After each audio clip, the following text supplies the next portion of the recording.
Mr. Chapman said the elites are in fear right now. They're afraid of what may be happening. They're afraid of what may be coming. They're afraid of us.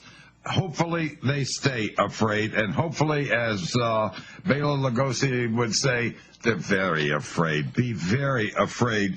To show the height of their fear, and I read this in part of the international forecaster. You talk about the Guardian in London, which is a major newspaper, forbidden to report parliamentary proceedings on legal grounds, and then they're forbidden from telling their readers why the paper's prevented from reporting about the parliament. This is a sign of absolute fear by those in power, isn't it? It certainly is. They are trying to shut down all communication. In time, they'll try to shut down this network, and in time, they'll try to shut down the Internet. And, that is a very dangerous thing for them to do, because if you take people collectively, the biggest users of the Internet are people who are generally under 50 years old. And the heaviest concentration really is in the 30s, and the new heaviest concentration will be the people in the 20s, and these are the people who carry rifles. And so I don't think they really want to do that, because I think the young people, no matter what their political philosophy is in America, they're going to go ballistic. Absolutely. Well, already you talk about teenage unemployment, 25.5, the largest since records started back in 1948. 1.64 million of the 16 to 19-year-olds are unemployed, can't find a job. I mean, they're ripe and ready for something right now, aren't they? They are, and that number is 35% in Europe, because they started a little bit earlier than we did. And that includes 16 to 35-year-olds in Europe. It's a little wider range, but the numbers are big. And they're very disturbed over there, and that's why you've seen a number of the riots and people doing things they really shouldn't be doing over the last 2 to 3 years, particularly in France. And they also have a problem that really isn't as large in America, and they have a tremendous amount of non-Europeans living in their countries. And these non-Europeans, who are citizens for the most part, they are pushing for a Muslim-type government and Sharia law and things like that. And I think that's going to lead to major conflict in Europe. The most popular name in England right now to name a boy is Mohammed. For real. That's true. I'm talking to a friend. Yes.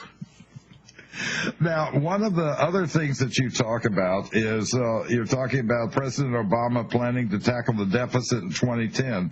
Tax hikes and spending cuts are being discussed. There's no way he can handle this deficit after running it all up and giving all this money away. There is no handling it at this point, is there? No, and it's just not him. It's what's come years before, and particularly in the last 8 years prior to his becoming president. The only solution to that is to increase interest rates, allow companies that are bankrupt to go under, including all the banks and brokerage firms. Not all of them, but most of them will go under. And purge the system. And what they want to do is have another war, so the people will forget about it, and they'll devalue officially, and they'll start all over again.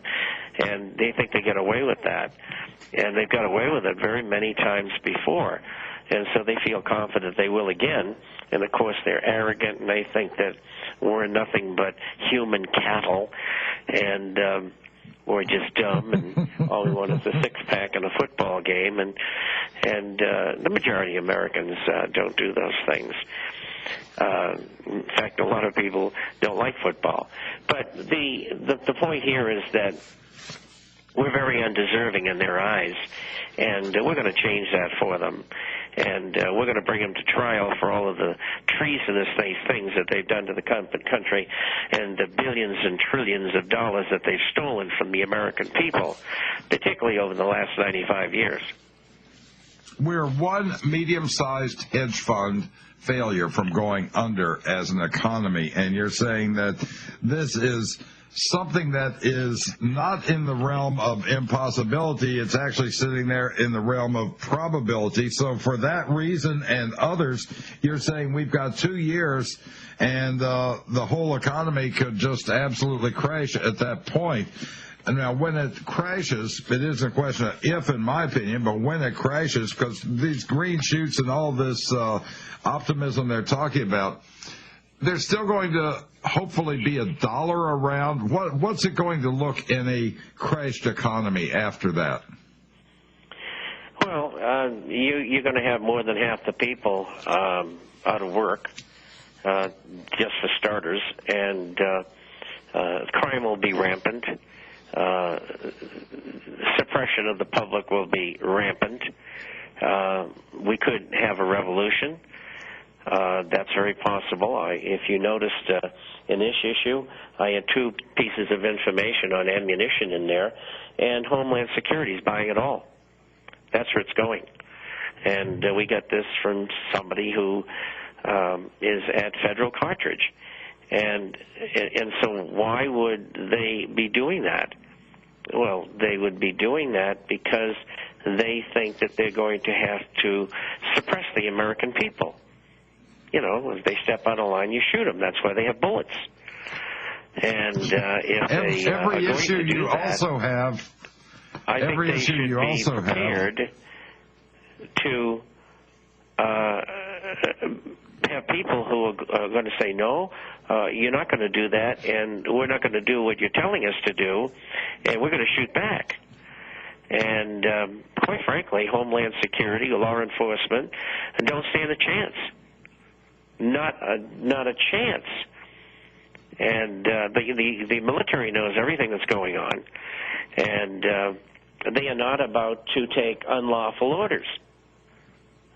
Simple. And so whose side is the military going to be on? Well, they'll probably have the Pentagon, which means nothing. And we'll have the rest of the military on our side. And it won't take long to sort things out, have our trials, and execute them, because that's exactly what they deserve. Now, one of the things that you talk about every week, twice a week, you can get it by email.